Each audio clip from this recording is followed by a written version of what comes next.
আসসালামু আলাইকুম। সহিহ নাসাইর ১০০ নম্বর হাদিসটি পড়াইতেছে।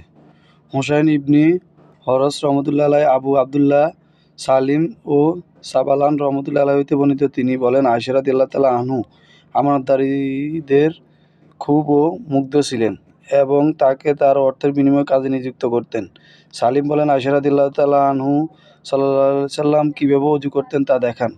তারপরও ৩ বার কুলি করেন, নাক পরিষ্কার করেন, ৩ বার মুখমণ্ডল ধৌত করেন, ৩ বার করে ডাইন কান বাম হাতে ধৌত করেন এবং মাথার সামনের দিকে রাখেন। মাথা পৌঁছানো পর্যন্ত একবার মাসাই করেন।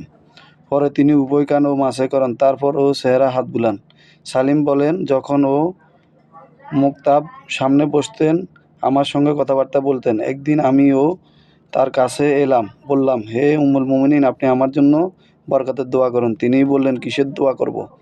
বললাম, আল্লাহ আমাকে মুক্ত করে দিয়েছেন। তিনি বলেন, আল্লাহ তোমাকে বরকত দিন। কথা বলে তিনি আমার সামনে পর্দা ফেলে দিলেন। এরপরে তিনি আর কোনোদিন আমাকেও দেখেননি। হাদিসটি সহিহ এবং হাসান। আমরা বেশি বেশি শেয়ার করব।